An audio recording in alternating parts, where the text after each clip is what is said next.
मंगला music फिल्माई माँ चौकी खिचड़ सराय।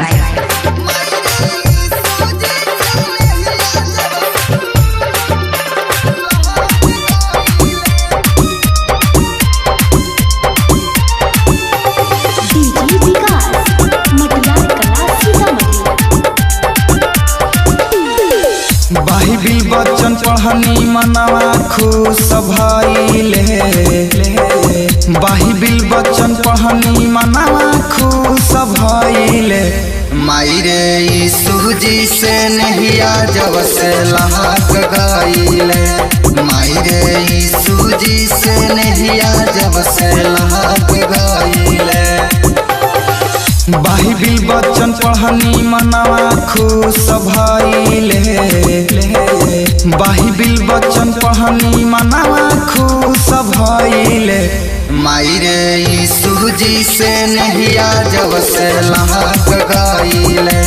माई रे यीशु जी से नहिया जब से लहक गइले।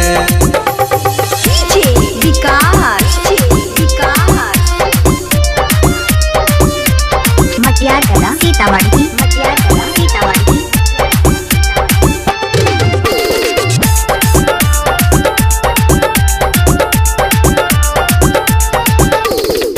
बात ना मनाई छै दिलवा कहरी केतनो माना।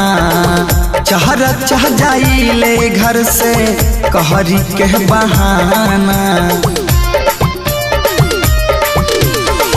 बात ना मनाई छै दिलवा कहरी केतनो माना। चहर चह जाइले घर से कहरी के बहाना। तू खावा दर्द तब से हार गइले।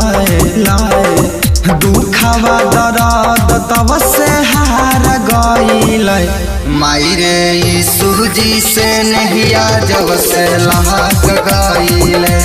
माई रे यीशु जी से नहिया जब से लहक गइले।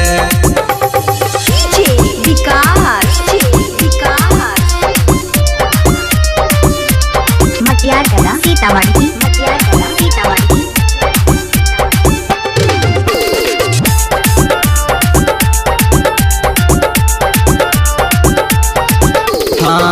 अखिलेश गवाई छै मैया यीशु के भजनमा। शहरद राइटर लिखे उनके गुणगानमा।